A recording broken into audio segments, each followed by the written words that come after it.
Europe 1 Soir Week-end. 19h, 21h, Pascal de la Tour du Pin. Bonsoir Bruno Bonnel. Bonsoir. Merci d'être avec nous en studio. On a cru que vous n'arriveriez jamais. Vous avez eu un petit accident.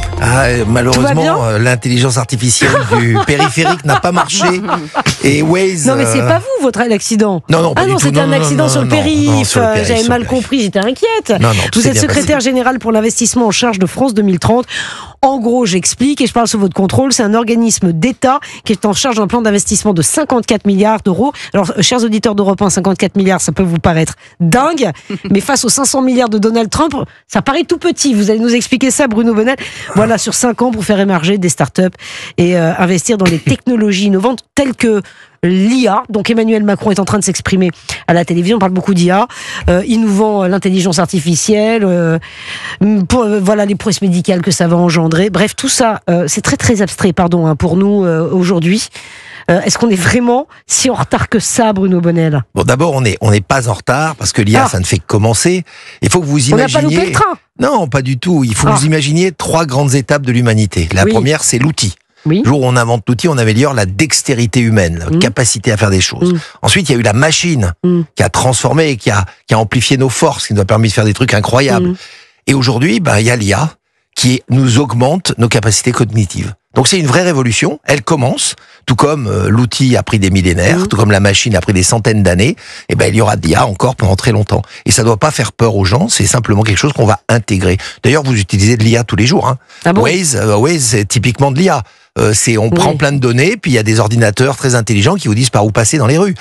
Quand vous utilisez Google, vous utilisez de l'IA quand vous allez faire une recherche. Donc l'IA, c'est pas un mystère, une espèce de dieu électronique qui va venir sur la Terre et changer le monde. C'est simplement l'intelligence humaine qui trouve des manières d'aller plus vite, plus fort, avec des données de plus en plus complexes. Mais alors Bruno Bonnel, c'est un très joli paysage que vous nous dressez là. Mais j'avais Luc Ferry qui était dans ce studio, je ne sais plus, je crois, hier ou vendredi. Que disait-il ?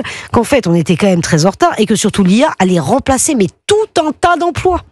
Alors, que va-t-on faire ? C'est vrai, mais vous savez, j'ai une mauvaise nouvelle médecin, pour vous. Les parents disent oui, tu vas faire médecine, 10 ans d'études, ça ne sert à rien. Non mais aujourd'hui, franchement, regardez, Bruno Bonnel, l'automobile a remplacé des millions d'emplois dans le monde, ceux qui s'occupaient des chevaux à l'époque. Oui, c'est vrai. Et demain, la manière de faire de la médecine sera différente, mais il y aura toujours, rassurez-vous, des médecins. Vous savez, j'ai commis un livre qui s'appelle Viva la Révolution, et je parlais justement de cette révolution de la robotique et de l'IA.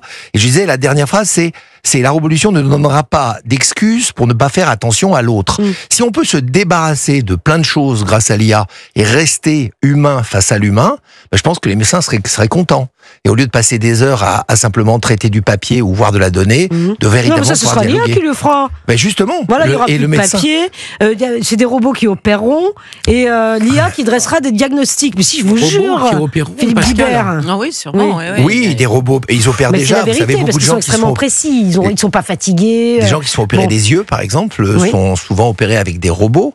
Il n'empêche que la mise au point de ces robots, la technique, le diagnostic, la décision d'aller au robot, c'est quelque chose d'humain. Et là où vous avez raison, et Luc Ferry a raison, c'est que toute technologie a un côté sombre. On pourrait par exemple parler des armes. Aujourd'hui, il est interdit par des chartes internationales d'utiliser des armes qui prendraient une décision seule de tirer sur des humains. Là, mais c'est atroce, et si un fou s'en en parle, on est en train de faire un film de science-fiction, mais... Et c'est pour ça qu'il faut un sommet comme celui qu'il y a demain. Ouais. C'est pour ça qu'il faut un sommet où il y a plus de 100 pays qui viennent, sous la présidence d'Emmanuel Macron, où ils disent, attention, il faut qu'on se mette d'accord sur les limites. Vous avez raison, Bruno Bonnel, de le préciser, sauf qu'on a un peu le sentiment, justement, que Emmanuel Macron va consacrer cette journée, ce sommet, à mettre des garde-fous, mais en attendant, nous... on fait quoi avec 54 milliards? Vous vous rendez compte, on est obligé de dire mais c'est rien. Alors, non, c'est pas rien. Il a mis 500 milliards de Donald Trump, Philippe Guibert. 500 milliards. Non mais c'est des États-Unis, c'est-à-dire c'est quand même 50 France en termes de taille. C'est important. Je sais. Deux, ils ont un problème. C'est l'Europe qui est en retard. Paradoxalement, c'est eux qui sont en retard sur les infrastructures. Les 500 milliards, c'est de l'infrastructure. C'est comme si vous disiez, il est en train de poser les chemins de fer de l'IA. Nous, les chemins de fer de l'IA, on les a. C'est-à-dire qu'on a. Mais oui, on a le pays est fibré. Il y a des grands data centers en France. Des annonces vont être faites d'ailleurs dans les 2 jours qui viennent, où il y en avoir encore plus, en dizaines de milliards. Petit peu de suspense pour les 48 heures qui viennent. Vous verrez, les annonces vont pleuvoir de ce côté-là. Donc, ces infrastructures, on est là. Mais maintenant, il va falloir fabriquer les usages de l'IA. Et là, la France est au contraire en avance. On a plus de 600 startups qui travaillent là-dessus. C'est 14 000 emplois liés en France, c'est beaucoup.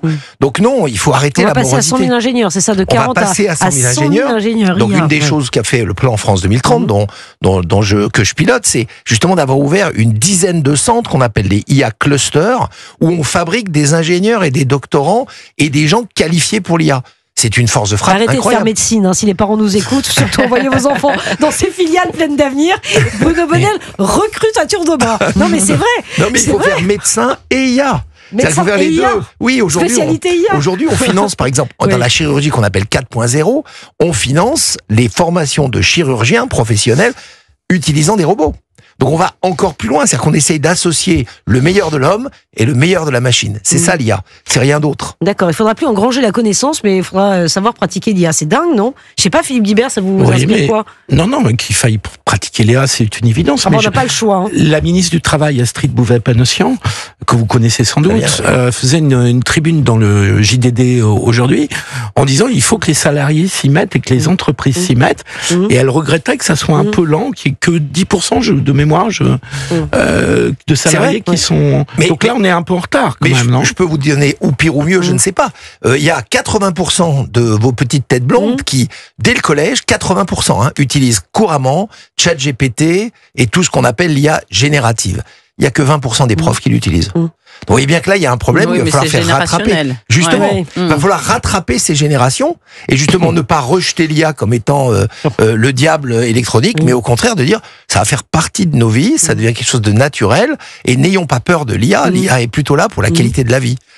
Souvenez-vous, le train, vous vous souvenez, enfin je sais pas si vous aviez entendu parler de cette histoire, mais les hommes avaient peur qu'en montant dans un train lancé à 100 km/h, le corps humain ne résiste pas. C'est légitime, Mais oui, c'est légitime. Donc voilà, c'est rassurant. C'est un peu une nouvelle révolution industrielle. Est-ce que vous voulez écouter les mots d'Emmanuel Macron qui rassure justement sur l'avenir? C'est en ce moment, il rassure sur l'avenir et justement sur la perte des emplois potentiels que l'IA pourrait engendrer.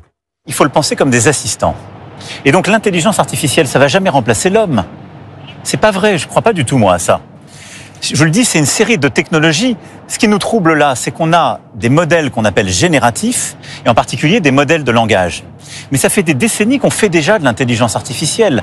Simplement, on a des capacités de calcul, d'opérationnalisation qui vont beaucoup plus vite et qui passent à une échelle beaucoup plus importante. Mais de la même manière que quand on a créé ce grand palais, on ne travaillait pas pareil. Il y a eu de l'innovation technologique et du progrès. Mais on a su le faire pour le mieux. Voilà, donc il est extrêmement rassurant. Emmanuel Macron, Bruno Bonnell disait, voilà, ça complétera. Mais ça, c'est dans un premier temps, Bruno Bonnell. J'ai envie de vous dire, dans 50 ans... Mais de la même manière, je vous ai expliqué comment l'automobile a enlevé des emplois de cochers, de fabricants, de gens qui s'occupaient des chevaux, de palefreniers, de maréchal Ferrand. Tous ces gens-là ont sur 50 ans, et là où vous avez raison, c'est bien de parler d'un phénomène sur plusieurs générations. On n'est pas en train de parler que demain matin 8h, l'IA remplace toutes les secrétaires, tous les taxis, tous les ouvriers dans toutes les usines. Tout ça, c'est une chose qui se passe naturellement. Il y a deux questions derrière ça. C'est qu'est-ce qu'on va faire, de tous ces gens, et de tous les gains de productivité que vont faire gagner l'IA. Alors, les gains de productivité, c'est une vraie question. Est-ce qu'on veut que l'IA soit aux mains de quelques GAFAM internationaux qui s'enrichissent de plus en plus grâce aux bénéfices que vont faire l'IA, ou est-ce qu'on va s'en servir pour la qualité de vie et qu'on va revenir justement... Mais les ouvriers, Bruno Bonnell, on leur dit quoi ce soir? On leur dit, mettez-vous à l'IA, comme ils se sont mis, et d'une façon experte. Philippe Guibert là. Mais non, ayons confiance en les hommes. Pas s'y mettre tout seul. Ça va être quand même violent, nécessairement, parce qu'il y a une reconfiguration nécessaire. Mais je dis pas qu'il faut pas y aller, mais simplement il faut quand même avoir conscience que il y aura de la casse parce qu'il y aura de la reconfiguration et que tout le monde n'est pas apte à se reconfigurer. Mais moi, j'ai la chance dans mon métier de visiter, j'ai fait 54 départements, plus de 1000 entreprises. Je vois la qualité des ouvriers aujourd'hui près des machines qu'on appelle outils, qui sont des machines programmables aussi complexes que les plus complexes des ordinateurs que vous pouvez gérer aujourd'hui. Ils s'y sont mis, ça a pris du temps, les formations existent, on doit les accompagner. Il est évident qu'il faut accompagner tout ce monde. On peut pas dire du jour au lendemain, allez hop, c'est pas grave, on va remplacer les ouvriers par des robots, et ça c'est de l'IA, et vous allez voir, ça va marcher 24/24, ça va bien se passer. Ça c'est une fantaisie, c'est un fantasme. La réalité, c'est qu'il faut accompagner cette transformation de société, et que effectivement, la curiosité des gens qui travaillent dans les usines, elle est aussi forte que la curiosité des gens qui travaillent dans les labos. Bruno Bonnell, est-ce que notre problème, nous en France, c'est pas l'Union européenne qui est très en retard là-dessus, qui n'a pas l'air de s'intéresser beaucoup à l'intelligence artificielle? La France a pris la main via Emmanuel Macron. Est-ce que l'Union européenne ne va pas nous mettre des bâtons dans les roues? Là, vous avez raison, c'est que l'Union européenne, elle a d'abord commencé par réglementer, donner des règles très strictes sur l'IA. Mais c'est ça. Au lieu d'avancer, on commence à mettre des règles. Alors, attendez, là-dessus, il faut de la nuance. Bruno Elle a Boel. peut-être été un petit peu loin dans un sens, mais il faut quand même du règlement. Parce que si vous faites, comme aux États-Unis, une dérégulation totale, vous allez aller vers une IA qui va vous faire très très peur. Parce que c'est une IA qui va travailler, je l'ai dit tout à l'heure, sur des armes autonomes, qui peut aussi travailler sur la manipulation génétique, qui peut quand même être une IA un peu Big Brother 1984 et qui nous effraie tous. Vous voyez les films qu'on a vus dans notre enfance, mais des films de science-fiction, non mais c'est incroyable. Oui, mais justement, c'est pour ça qu'il faut de la... Terminator. Mais c'est pour ça qu'il y a des États. C'est pour ça qu'il faut réguler. Ouais. C'est pour ça qu'il y a des États pour essayer de dire, attention, on fait pas n'importe quoi. Mais est-ce qu'il n'y a pas un enjeu de souveraineté, pardon? Et quand je vois qu'il y a les Émirats dans la boucle, là, est-ce que il y a vraiment la France toute seule ou...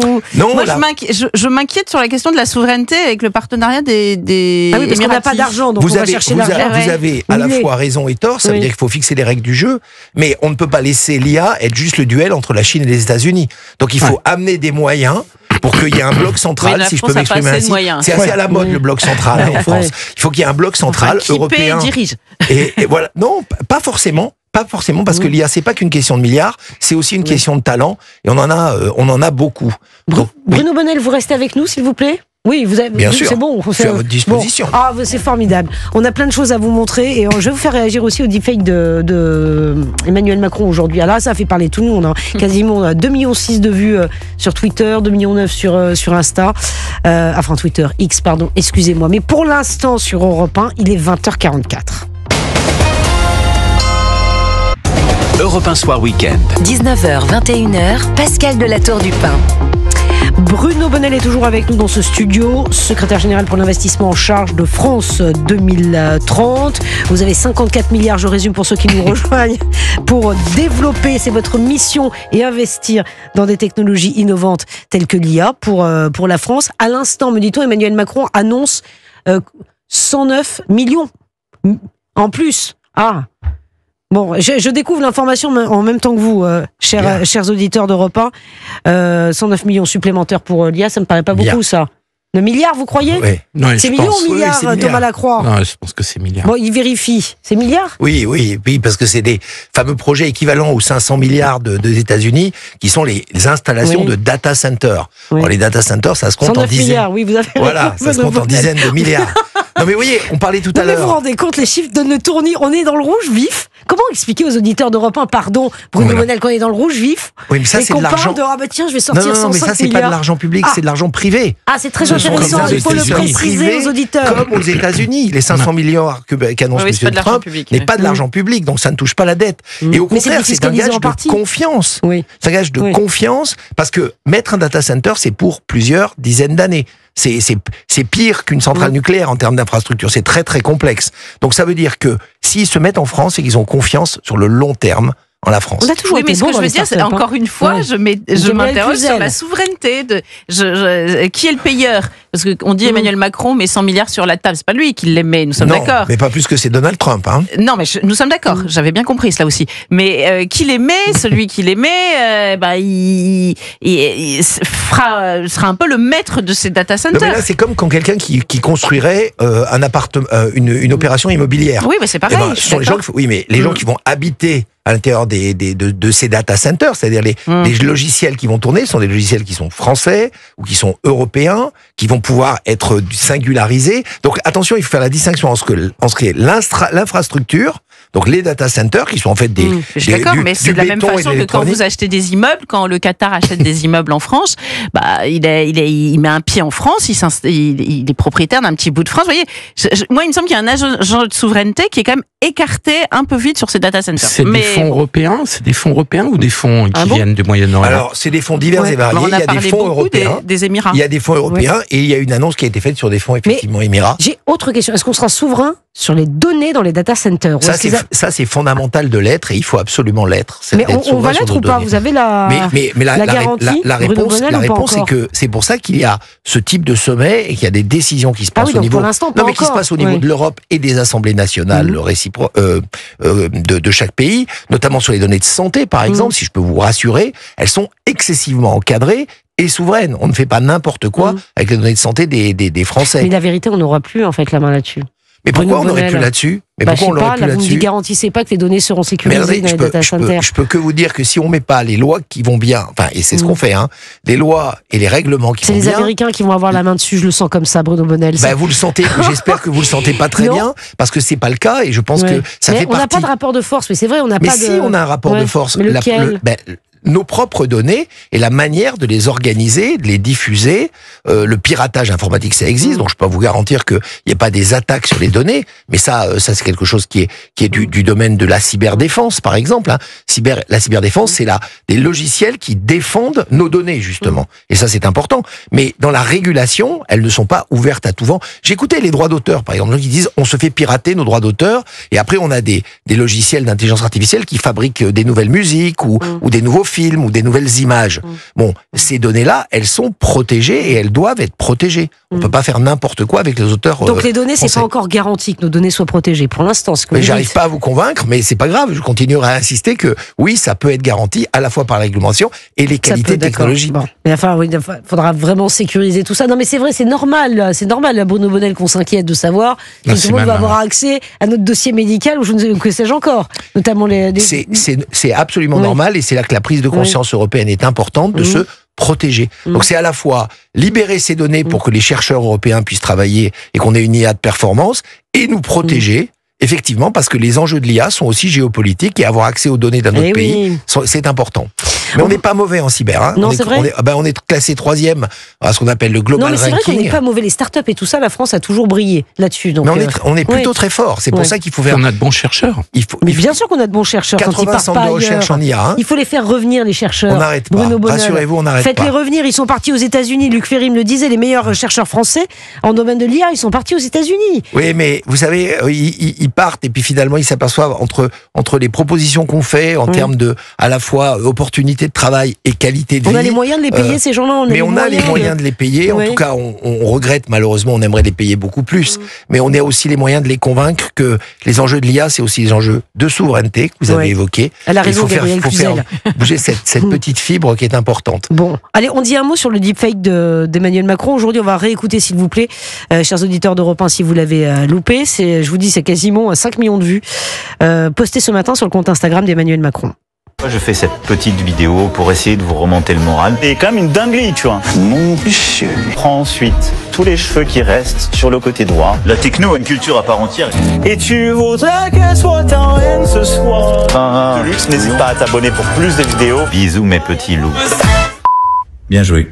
C'est assez bien fait, ça m'a plutôt fait rire. Mais plus sérieusement, avec l'intelligence artificielle, on peut faire de très grandes choses. Changer la santé, l'énergie, la vie dans notre société. Et donc la France et l'Europe doivent être au cœur de cette révolution pour saisir toutes leurs chances et pour pousser aussi les principes qui sont les nôtres, ce en quoi nous croyons. C'est le but de ce sommet pour l'action sur l'intelligence artificielle. C'est dès demain à Paris. Alors je compte sur vous. Voilà, donc c'est l'extrait de ce qui a été vu sur le compte Instagram d'Emmanuel Macron. Il a eu raison de le faire ça. Mais bien sûr, bien joué. Mais bien joué. Attendez, donnez-moi la minute pour répondre pourquoi. Non, mais c'est pas ça. Il a eu raison. Pourquoi? Parce que montrer que c'est une évolution de la caricature, c'est une évolution de l'ambiguïté. Voir aujourd'hui, avant on disait, chez nous à Lyon, on disait si c'est vrai, c'est dans le Progrès, parce que c'était écrit dans le journal. Aujourd'hui, on se dit, mais on voit une image, on sait plus si elle est vraie ou elle est pas vraie. Dans les défis qu'a soutenu France 2030, il y a en temps réel une capacité de vous dire si l'image que vous voyez, le son que vous entendez, le texte que vous lisez. Non, mais il pouvait choisir d'autres images, pardon. Mais il a ridiculisé la fonction présidentielle. Moi, je n'en peux plus de ce caractère disruptif. Qu'est-ce qui vous a choqué? Il commence par dire, et j'ai trouvé ça d'un infini cynisme, je vais vous remonter le moral. Vous savez pourquoi le pays n'a pas le moral? Il y a une petite fille qui a été assassinée, il y en a un autre qui a été... Pardon, non, j'arrête pas. C'est l'État, le pays est en train de s'effondrer, il dit je vais vous remonter le moral. Et ensuite, il se grime, parce que c'est ça, en réalité, il l'a fait lui-même. Mais lui, il ne fait rien. Non, pas du tout. Il a autorisé, donc c'est comme s'il l'a osé. J'ai bien compris que c'était ce sont des caricatures du président de la République en ligne où les gens ont cru que c'était des vrais.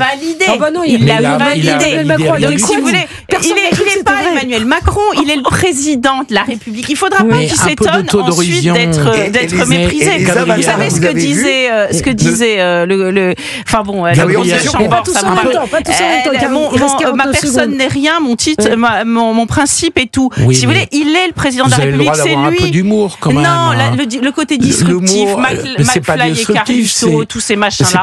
On a donné 20 fois, faut arrêter. Être disruptif aujourd'hui, c'est réalité sa fonction. Je suis d'accord d'accord, il faut illustrer l'IA, mais avec 1000 images. Pas celle-ci. Vous êtes trop sérieuse parce que je trouve que pour une fois que le président de la République a un peu d'autodérision, je trouve qu'il en a parfois manqué un peu. Et donc je trouve que pour une fois l'exercice est très réussi. Et moi le contrepoint entre l'humour et le sérieux de l'IA est intéressant et montrer jusqu'où vont ces images et dire aux gens méfiez-vous, ce que vous voyez n'est peut-être pas. Il y a un message subliminal. On a peut-être dit beaucoup de choses aussi sur la fonction présidentielle. On l'a beaucoup caricaturé et probablement de temps en temps donner et distinguer la qualité du fake contre le vrai, c'est pas mal. Pas mal. Moi, je suis assez pour. Bon, merci beaucoup. Bien joué. Oui. Merci beaucoup, Bruno Bonnel. Merci en tout cas. Oui, je sais, Gabriel Cluzel, vous n'êtes pas d'accord. Je comprends. Non, mais je comprends effectivement le président qui est au plus bas dans les sondages. Il y a des enfin là, mais justement, le taux de vous savez, celui qui va bien dans les sondages, c'est Bruno Retailleau qui reste à sa place. Voilà, par exemple. Voilà. Non, mais ou un autre. Je peux vous en citer un autre. Mais si vous voulez, ce sont des gens qui n'abîment pas leur fonction. Faut jamais abîmer sa fonction. Mais moi, ça m'ennuie pas que Emmanuel Macron se montre sous tous les visages qu'il veut, mais qui montre le président de la République, ça m'ennuie. Or, il est le président de la République. Merci beaucoup Bruno Bonnel d'être venu dans ce studio. C'était passionnant. Philippe Guibert, Gabriel Cluzel, merci à vous. Il est 20h58.